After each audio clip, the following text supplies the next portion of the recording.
તો આગળ સમાચારમાં વાત કરીએ તો મહત્વપૂર્ણ સમાચાર સામે આવી રહ્યા છે। મહત્વના સમાચાર પ્રાપ્ત થયા છે તો મહત્વના સમાચાર સામે આવી રહ્યા છે તો અલ્પેશ કથિરિયા અને ધાર્મિક માલવિયા ભાજપમાં જોડાશે। સાંજે 8 કલાકે સી.આર. પાટીલની હાજરીમાં કેસરીઓ ધારણ કરશે। 8 દિવસ પહેલા આપમાંથી રાજીનામું આપ્યું હતું। 200 પાટીદારો સાથે ભાજપમાં જોડાશે। તો વિધિવત રીતે આજે 8 કલાકે સાંજે સી.આર. પાટીલના હસ્તે ભગવો ધારણ કરશે। 200થી પાટીદારો સાથે ભાજપમાં જોડાશે। અલ્પેશ કથિરિયા અને ધાર્મિક માલવિયા ભાજપમાં જોડાશે। તો વિધિવત રીતે ભગવો ધારણ કરશે। સાંજે 8 કલાકે સી.આર. પાટીલની હાજરીમાં કેસરીઓ ધારણ કરશે। તો વધુ વિગતો સાથે સંવાદદાતા ઉજ્જવલ વ્યાસ આપણી સાથે ફોન લાઈન પર જોડાઈ ગયા છે। જી, 8 દિવસ પહેલા આમ આદમી પાર્ટીમાંથી રાજીનામું આપ્યું અને આજે તેઓ કેસરીઓ ધારણ કરવાના છે, શું માહિતી?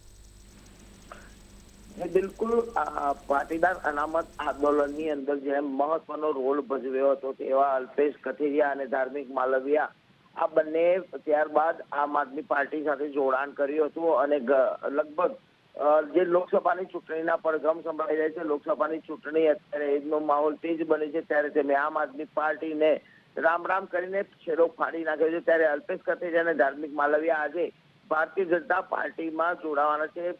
ભાજપના પ્રદેશ અધ્યક્ષ સી.આર. પાટીલની આગેવાનીની અંદર સુરતમાં એક કાર્યક્રમ આયોજિત કરવામાં આવ્યો છે, જેની અંદર ધાર્મિક માલવિયા અને અલ્પેશ કથિરિયા આ બંને નેતાઓ ભારતીય જનતા પાર્ટીમાં જોડાશે, જેના કારણે આમ આદમી પાર્ટીને એક મોટો ઝટકો પણ પડ્યો છે।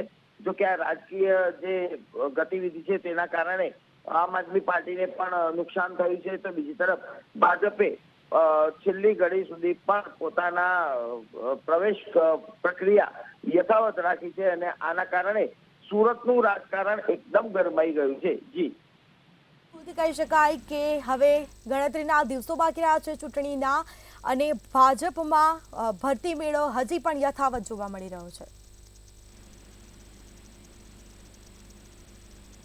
જી બિલકુલ, ભારતીય જનતા પાર્ટીમાં અત્યારે હાલ પણ વિવિધ સમુદાયો, વિવિધ જ્ઞાતિના આગેવાનોની પણ ભરતી મેળો છે, તો બીજી તરફ અમુક રાજકીય પાર્ટીઓ છે તેના દિગ્ગજ નેતાઓને પણ ભાજપ પોતાની અંદર સામેલ કરવાની પ્રક્રિયા યથાવત રાખી છે।